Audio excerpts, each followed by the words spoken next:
base of my neck. My makeup is a palette of understated natural hues. My suit is navy. One hand rests on the handle of my luggage that happens to be completely empty. The other flips through a phone that is not a phone. If you notice me at all, you might feel pity for a pretty young woman traveling alone.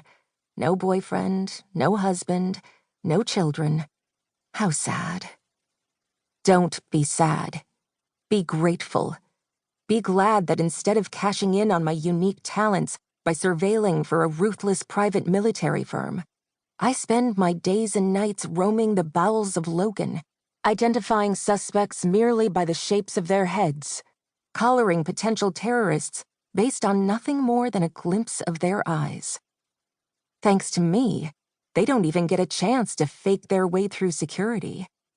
I will alert my point person in the TSA, who will send an undercover agent to tap our unwanted traveler on the shoulder, politely directing him, or her, to what might seem like an expedited security check, but which will in actuality be a gateway to their final departure. Their DNA will be tested and matched, validating my identification. Because I retain 90% of the faces I see. Not because I choose to, but because I have no choice. After what I've seen, you would not want to be me. 1. Jane. "What are you getting Eric for Christmas?" Renee asks in my earpiece as I cut the interminable line at customs, 2 passengers behind my target, a white supremacist nicknamed Radix. Last week on BitChute, Radix transmitted a coded call to arms, urging his followers to cause national havoc by disrupting air travel, whatever that meant. Clearly, he didn't blow up the plane that brought him here, but that doesn't mean he's given up.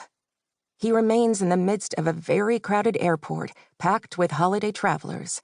Lots of potential for mayhem and death. I flick a thumb to the U.S. Customs and Border Protection agent monitoring camera number 9. A turkey. Doesn't sound like much of a present. Not just any turkey.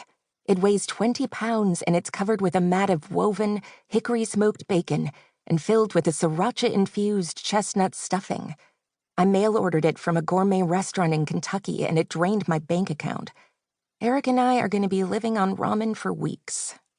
She bursts out laughing. That's if you don't end up in the ER. Hope it comes with a defibrillator. I think that's complimentary. By the way, your target is in the gray sweatshirt with the eagle. He's got his phone out and appears to be communicating. Might want to make your move. I listen to Renee, who's an actual detective, holed up in a back office surveying passenger data on her computer. As a natural super recognizer with added training in forensic facial analysis, I'm a grunt in comparison. Any information I gather is likely to be struck down in a court of law as too subjective.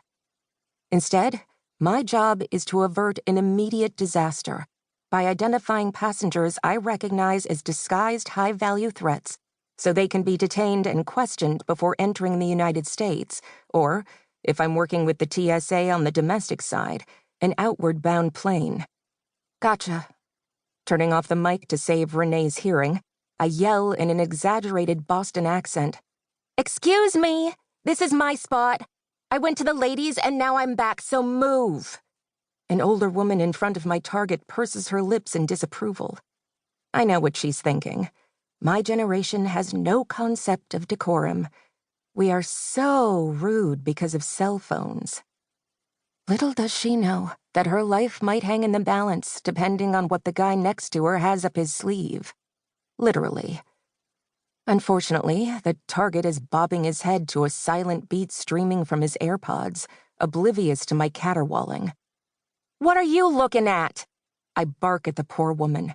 "How about getting off my case and minding your own damn business?" I punctuate this with an extended middle finger. My flailing catches his attention. He turns, and I get a clearer shot of his features, noting, with irony, that he happens to possess a disarming...